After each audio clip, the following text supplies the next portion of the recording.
किन्नर चुड़ैल। गोरखपुर नाम का एक गांव हुआ करता था। उस गांव में ज्यादा लोग नहीं रहते थे। उस गांव में एक गर्भवती विधवा औरत रहती थी। उस औरत का नाम कमला था। कमला अपने घर में अकेली रहती थी। उसके पति की सारी जायदाद उसके नाम हो गई थी, पर सभी गांव वाले उस औरत को मनहूस औरत समझा करते थे और सभी उससे नफरत किया करते थे। एक बार कमला राशन की दुकान पर खाने का सामान खरीदने जाती है। भैया जी, जरा 1 किलो दाल चावल देना। अरे हाय हाय हाय हाय हाय हाय! अरे मनहूस औरत, मेरी दुकान में अपशुगन करवाने आ गई क्या? हैं? चल जा यहाँ से। मैं कुछ नहीं देने वाला हूँ तुझे। भाग भाग यहाँ से, चल जा, निकल। भैया जी, ऐसा मत कहिए। मैं गर्भवती हूँ, मुझे खाने की बहुत जरूरत है। मुझे खाना दे दीजिए। दुकानदार कमला को वहां से धक्के मारकर भगा देता है। तभी कमला रोते रोते उस गांव के किन्नरों के इलाके में आ जाती है। गांव वाले किन्नरों को उसी इलाके में रखा करते थे, क्योंकि वो लोग किन्नरों को पसंद नहीं करते थे और उनके इलाके में रहने से मना करते थे। तो किन्नरों ने उसी गांव में अपना एक इलाका बना लिया था। जब किन्नर लोग देखते हैं कि एक गर्भवती महिला रोते रोते उनके इलाके में आ गई है, तो सारे किन्नर कमला के पास जाकर उसका हाल पूछने लगते हैं। क्या हुआ बहन, तुम्हारी गर्भवती अवस्था में इतनी बुरी हालत कैसे है? तुम रो क्यों रही हो? तुम डरो मत, हम तुम्हें कोई नुकसान नहीं पहुंचाएंगे। तुम शांत होकर सब बताओ कि हुआ क्या है। मैं कमला हूँ। मैं गांव के दूसरे इलाके से आई हूँ। 2 महीने पहले ही मेरे पति की मौत हुई है। मुझे गांव के लोग मनहूस मानते हैं, क्योंकि मैं विधवा हूँ और गर्भवती भी। वहाँ के लोग मुझे खाने के लिए कुछ बेचने के लिए भी तैयार नहीं, जिससे मेरा गुजारा नहीं हो रहा था। कोई बात नहीं कमला, हम तुम्हारा ख्याल रखेंगे। किन्नर लोग कमला को एक खाली घर में रहने के लिए जगह दे देते हैं और उसकी देखभाल भी करते हैं। कुछ ही महीने बाद कमला अपने बच्चे को जन्म देती है, पर अफसोस, कमला बच्चे को जन्म देते ही अपनी जान गंवा देती है। जब सब किन्नर बच्चे को देखते हैं तो बहुत खुश हो जाते हैं, क्योंकि वो बच्चा भी किन्नर ही था। कमला ने एक किन्नर बच्चे को जन्म दिया था।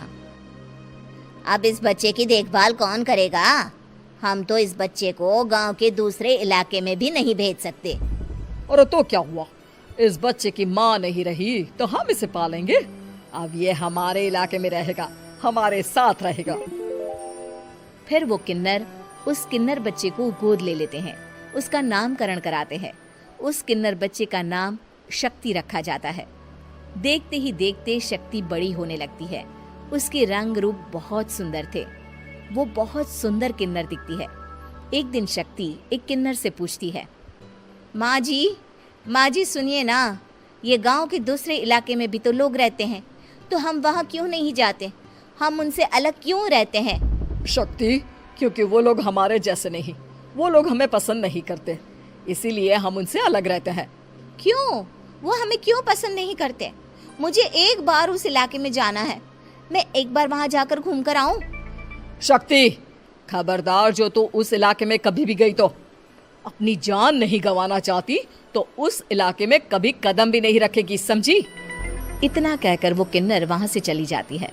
शक्ति उस किन्नर की बात सुनकर बहुत रोती है। माँ जी, ऐसा कैसे कह सकती हैं? उन्होंने इतनी सी बात के लिए मुझे इतना डांटा। अब तो मैं उस इलाके में जरूर जाऊंगी। फिर एक दिन शक्ति गांव के दूसरे इलाके में चुपके से जाती है। ये लोग तो हमारे जैसे ही इंसान हैं, तो ये हमसे नफरत क्यों करते हैं? जब शक्ति उस इलाके में पहुंचती है तो गांव के सारे आदमी उसके रूप से मोहित हो जाते हैं। वो लोग ये अंदाजा नहीं लगा पाते कि वो किन्नर है। शक्ति की सुंदरता देखकर सारे गांव वाले उसकी तारीफ करने लगते हैं। तभी गांव का चक्कर लगाने गांव के जमींदार का बेटा हर्ष वहां पहुंचता है। हर्ष भी दिखने में बहुत सुंदर होता है। जब हर्ष ने शक्ति को देखा तो वो भी उससे मोहित हो गया, और जब शक्ति की नजर हर्ष पर पड़ी तो वो हर्ष को देखकर मोहित हो गई। आपको पहले कभी इस गांव में देखा नहीं। इस गांव में आप नए हैं क्या? जी नहीं, वो मैं बस। तभी शक्ति बोलते बोलते रुक जाती है और मन में सोचने लगती है, अगर मैंने इनको बता दिया कि मैं दूसरे इलाके से आई हूँ तो वो समझ जाएंगे कि मैं किन्नर हूँ, इसलिए मुझे इनसे झूठ ही बोलना पड़ेगा। शक्ति हर्ष को कहती है, जी हाँ, मैं इस गांव में नई आई हूँ, यहाँ अकेली रहती हूँ। वैसे आप कौन है? आप भी इसी गांव में रहते हैं? जी हाँ, मैं इस गांव के जमींदार का बेटा हूँ। आपको किसी भी चीज की जरूरत पड़े तो आप मुझे बता देना, मुझे अच्छा लगेगा। ऐसे ही शक्ति और हर्ष एक दूसरे से रोज मिलने लगते। वो दोनों अपने प्यार का इजहार करने एक दूसरे से मिलने जाते हैं। तभी शक्ति का पीछा करते करते एक किन्नर वहां आ जाती है। शक्ति, शक्ति, मैं तुमसे बहुत प्यार करता हूँ। मैं तुमसे शादी करना चाहता हूँ। क्या तुम मुझसे शादी करोगी? हाँ हर्ष, मैं तुमसे शादी करूंगी, पर मैं तुमको अपने बारे में एक सच्चाई बताना चाहती हूँ जो मैंने तुमसे छुपा कर रखी है। तभी उनके बीच में ही वो किन्नर आ जाती है। शक्ति, तेरी हिम्मत कैसे हुई ऐसा करने की? वो किन्नर शक्ति को खींचकर गांव के जमींदार के पास ले जाती है। हर्ष भी वहां शक्ति को बचाने के लिए पहुंच जाता है। जमींदार शक्ति और हर्ष के प्यार के बारे में सुनकर गुस्से में आ जाता है और शक्ति को गांव के बाहर निकालने की सजा देता है। शक्ति ये बात सहन नहीं कर पाती और कुएं में कूदकर अपनी जान दे देती है। जमींदार हर्ष की शादी गांव की एक लड़की से करवा देता है, पर हर्ष इस शादी से खुश नहीं होता। शक्ति अपना बदला लेने के लिए मरने के बाद किन्नर चुड़ैल बन जाती है। अब मैं इन गांव वालों को नहीं छोड़ूंगी, अब इनसे मैं अपने प्यार का बदला लूंगी। किन्नर चुड़ैल गांव वालों को परेशान करना शुरू कर देती है। एक बार वो रात को गांव के खेतों में पहुंच जाती है और वहां आग लगा देती है। सारी फसल जल के राख हो जाती है। जब एक आदमी रात को उठकर देखता है कि खेत में आग लग गई है तो वो वहां पहुंच जाता है। वो देखता है कि खेतों के बीचों बीच एक किन्नर चुड़ैल खड़ी है और वहां खड़े होकर ताली बजा रही है। गांव वाला किन्नर चुड़ैल को देखकर बेहोश हो जाता है। जब सुबह उस आदमी को होश आता है तो वो सीधा जमींदार के पास जाता है। अरे जमींदार साहब, अरे वो किन्नर चुड़ैल ने मेरी सारी फसल जला दी। अब मैं क्या करूंगा? क्या होगा मेरा? जमींदार चुड़ैल किन्नर का नाम सुनते ही सब कुछ समझ जाता है। अब वो बहुत डर जाता है। उसी रात को जब जमींदार डर के मारे अपने कमरे में सो नहीं पाता, तभी वहां अचानक से किन्नर चुड़ैल आ जाती है। किन्नर चुड़ैल जोर जोर से जमींदार के आगे खड़ी होकर हंसने लगती है और ताली बजाने लगती है। जमींदार उस डरावनी किन्नर चुड़ैल को देखकर बहुत डर जाता है। तूने मेरे साथ बहुत बुरा किया, अब मैं तुझे जान से मार दूंगी। नहीं नहीं नहीं नहीं नहीं, मुझे माफ कर दो, मुझे मत मारो। मैं कभी ऐसा दोबारा नहीं करूंगा। अब तुम जो बोलोगी वही मैं करूंगा।